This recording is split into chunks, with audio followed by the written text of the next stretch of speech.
Telugu digital media network లో political కేటగిరీలో number 1 కేవలం 72 గంటల్లో 1,50,00,000 వ్యూస్ పైగా పాపులర్ టీవీ నెట్వర్క్. ఏదైనా షూటింగ్ చేసుకోగలరు, బట్ ఒక కామన్ మ్యాన్గా వచ్చి ఒక రైతు బిడ్డగా వచ్చి సో టైటిల్ విన్ అవ్వడం అంటే చిన్న విషయం. ఎందుకంటే మనం చూసాం ఎంతోమంది కంటెస్టెంట్ వీక్లీ ఒకళ్ళు వెళ్ళిపోతున్నారు, వెళ్ళిపోయేటప్పుడు కూడా వాళ్ళు చాలా బ్యాడ్గా ఫీల్ అవుతున్నారు. ఇప్పుడు అదనే కాదు, మనకు కూడా ఎవరైనా ఏదైనా షూటింగ్ పిలిస్తే ఎక్కువ రోజులుండి మూవీలో ఎక్కువ మనం కనిపిస్తే గ్రేట్ అని మనం ఫీల్ అవుతాం. అలాంటిది అట్లా ఆపర్చునిటీ పోవడం అలా అంటే ఎవరికైనా బాధే ఉంటుంది. అట్లాంటిది లాస్ట్ వరకు ఉండి తను టైటిల్ విన్ అయ్యాడంటే he's so great. Title win అయిన తర్వాత ఒక గొడవ జరిగింది కదా గీతూ రాయల్ పైన అండ్ అమర్దీప్ పైన ఇంకా మిగతా వాళ్ళ పైన. దాని గురించి ఏమనుకుంటున్నారండి? అంటే ఆ గొడవ వల్ల తినకి పోలీసులు ఎఫ్ఐఆర్ ఫైల్ చేశారు కదా, తను తప్పు ఉందని అనుకుంటున్నారా? అంటే తన అసలు ఒక చిన్న కామన్ విషయం ఏంటంటే, ఇప్పుడు ఆ బిగ్ బాస్ లోపల ఉన్న వాళ్ళకి బయట వాళ్ళకి ఎటువంటి కాంటాక్ట్ ఉండదు. అలాంటప్పుడు ప్రశాంత్ అయితే చెప్పాడు కదా, వీళ్ళ మీద దాడి చేయండి, వీళ్ళని ఇలా చేయండి అని చెప్పాడు. ఇంకోటి వాళ్ళ ఫ్యామిలీ మెంబర్స్ కూడా దాడి చేశారు అన్నట్టుగా కూడా మనకి ఎక్కడ లేదు. కాబట్టి ఎవరైతే తన ఫ్యాన్స్ అని చెప్పుకుంటూ వాళ్ళు దాడి చేశారు కదా, అంటే తనకు అవమానం జరిగిందని కోపంతో చేయి ఉండొచ్చు. ఇంకోటి ఏంటంటే అలా చేయడం వల్ల తిన నేమ్ ఖరాబ్ చేసినట్టు అవుతుంది. ఎప్పుడైనా ఏ సెలబ్రిటీకైనా ఫ్యాన్స్ అంటే మెచ్చుకునే ఇలాంటి పనులు చేయాలి. కానీ ఇలా పబ్లిక్ ప్రాపర్టీని బస్సుల్ని పగలు కొట్టడం కానీ వేరే వాళ్ళ కార్స్ పగలు కొట్టడం, సో దట్ ఈజ్ రాంగ్. ఎందుకంటే ఎవరైనా కష్టపడే వ్యక్తికి తెలుసు ఒక వస్తువు సంపాదించడం అనేది చాలా కష్టం, పగలగొట్టడం ఈజీ. అలా చేయకూడదు ఎవరికి కూడా. ఎందుకంటే పబ్లిక్ చాలామంది ఉంటారు, ఏదైనా ఎవరికైనా ఇంజూరీస్ అవ్వచ్చు, ఏదైనా చిన్న పెద్ద అవ్వచ్చు అనమాట. ఇంకోటి ఏంటంటే ఇప్పుడు ఎవరైతే ఇలా చేశారో వాళ్ళ మీద కేసు ఫైల్ అయినప్పుడు వాళ్ళ లైఫ్లో చాలా కోల్పోతారు. దే కాంట్ గో అబ్రాడ్ వెళ్ళడానికి అవడు, గవర్నమెంట్ జాబ్స్ రావు. ఇదేమి ఆషామాషి చిన్న విషయం కాదనమాట. కాబట్టి అలా చెయ్యడం చాలా రాంగ్. అయితే కొంతమంది ఆకతాయిలు ఉంటారు, ప్రతి దగ్గర ఉంటారు, ఇలాంటివి చేస్తూ ఉంటారు. సో ఏంటంటే ప్రతి ఒక్కరు ఒక పౌరుడిగా నా బాధ్యత ఏంటి, నేనేంటి అని వాళ్ళ లిమిట్స్లో వాళ్ళు ఉండాలి. అంతేగాని ఈ విధంగా చేయడం దట్ ఈస్ సో రాంగ్. వాళ్ళు చేసిన పనికి ఇతని పైన కేసు ఫైల్ చేయడం కరెక్ట్ అంటారా? యాక్చువల్లీ కరెక్ట్ కాదు. కాకపోతే ఏంటంటే ఇప్పుడు పేరు తందే వచ్చింది కదా, ఇప్పుడు తన ఫ్యాన్స్ మేము తన కోసం చేసాము అది ఇది అనేసరికి ఇంకా తనని కూడా అలా అని చేశారు. యాక్చువల్లీ ఇదంతా జరిగిన తర్వాత తను బయటకు వచ్చినట్టు ఉన్నాడు. మరి నిజాలు ఏంటి అనేది ఇంకా మరి పోలీసులు బయటపెట్టారు. అంటే తనకేమైనా సంబంధం ఉందా, లేకపోతే తిన పేరు వాడి ఈ విధంగా వాళ్ళు అలా చేశారా?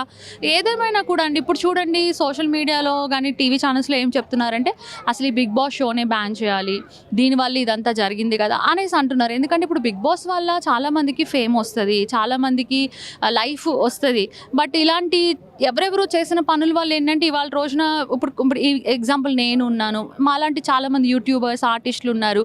బిగ్ బాస్లోకి వెళ్ళి వస్తే లైఫ్ చేంజ్ అవుతుంది, మనకి కూడా యూజ్ అవుతుంది, చాలామంది దానివల్ల బతుకుతున్నారు. అలాంటి వాళ్ళందరికీ కూడా లాస్ అయిపోతుంది కదా. కాబట్టి ఇలాంటి పనులు చేయకూడదు ఎవరైనా కూడా. ఇప్పుడు టైటిల్ విన్ చేసిన తర్వాత పల్లవి ప్రశాంత్ బిహేవియర్ మారిందని అంటున్నారు, మీకు ఎలా ఉందండి? అదే నాకు ఇంతకుముందే ఒకళ్ళు అన్నారనమాట, తను మీడియా వాళ్ళతో మాట్లాడమంటే ఇప్పుడు కాదు తర్వాత అన్నాడు, తర్వాత వాళ్ళ ఊరు రమ్మన్నాడు, వెయిట్ చేయించాడు, అది ఇది అని చెప్పేసి.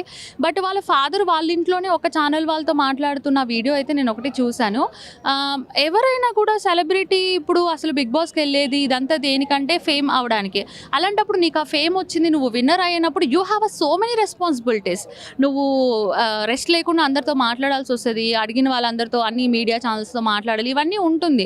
అయితే ఏంటంటే మన రాజకీయ నాయకులు లాగానే వాళ్ళు పదవి రాకముందు ఇళ్ళకి వచ్చి మాట్లాడతారు, పదవి వచ్చిన తర్వాత ఎక్కడో నెత్తి మీద ఉంటారు, వాళ్ళు అన్న హామీలు కూడా చెయ్యరు. అట్లనే ఇప్పుడు ప్రశాంత్ కూడా ఏంటంటే చాలా హామీలు ఇచ్చాడు, కనీసం మీడియా వాళ్ళతో మాట్లాడాలి, అడిగిన వాళ్ళకి ఇలా చేయకుండా బిహేవియర్ చేంజ్ అయిందంటే దట్ ఈజ్ రాంగ్. ఎవరికన్నా కొమ్ములు రాకూడదు కదా. సో అలా చేయకుండా అడిగిన వాళ్ళందరికీ ఇంటర్వ్యూస్ కానీ అలాంటివి ఇస్తే బెటర్. అంటే బిహేవియర్ చేంజ్ అవడమే కదా, టోటల్గా మీడియాని ఇంటికి రమ్మన్నాడు, ఇంటికి వెళ్ళిన తర్వాత కూడా ఇవ్వట్లేదు interview. That is so wrong కదండి. ఎందుకు అంత ఇస్తే ఇవ్వాలి, లేకపోతే లేదు. మీడియా వాళ్ళకి పిలిచి అంత లాంగ్ వెయిట్ చేయించి 8 hours అట్లా సిద్దిపేట అట్లా వెయిట్ చేయించడం that is all wrong, so wrong. ఎందుకంటే ఇప్పుడు నువ్వు ఫేమ్ అయ్యావు, నువ్వు విన్ అయ్యావు, నువ్వు బిగ్ బాస్లోకి వచ్చావు కాబట్టే కదా అందరూ నీ ఇంటికి వస్తున్నారు, లేకపోతే నీ ముఖం కూడా ఎవడు చూడు. ఎగ్జాంపుల్ చెప్తున్నా నేను, ఇప్పుడు ఎవరైనా ఇంట్రెస్ట్ ఉన్న వాళ్ళతో మాట్లాడిపిస్తే ఇంట్రెస్ట్ లేదంటే సరే పో అనుకుంటారు. అలాంటప్పుడు విన్నర్ అయినప్పుడు యూ హ్యావ్ అ రెస్పాన్సిబిలిటీ, మాట్లాడాలి కదా. మాట్లాడకుండా అట్లా వెయిట్ చేయించి దట్ ఈస్ సో రాంగ్, అట్లా చేయకూడదు యాక్చువల్లీ. ఇప్పుడు తను హామీ ఇచ్చినట్టు 50 లక్షలు ఇస్తాడు అనుకుంటున్నారా? ఏమో ఇప్పుడు మనకి జరుగుతున్న సిచ్యువేషన్ బట్టి మీడియా వాళ్ళకి మాట్లాడడానికి ఇవ్వకుండా వెయిట్ చేపిస్తున్నాడని ఇంకా అతను ఏం చేస్తాడు అంటే అదే అందితే జుట్టు అందకపోతే కాళ్ళు అని ఏదో సామెత ఉంది కదా, అట్లాగే తను ఇది ఇప్పుడు తన నిజస్వరూపం అనేది బయటపడింది కదా. ఇప్పుడు తను విన్ అయినా జనాల మనసులను అయితే కోల్పోతాడు. అది నేను చెప్తున్నా. విన్నర్ తను అయి ఉండొచ్చు, కానీ ఇట్లాంటి బిహేవియర్ చేస్తే ఎవరు కూడా ఇష్టపడరు.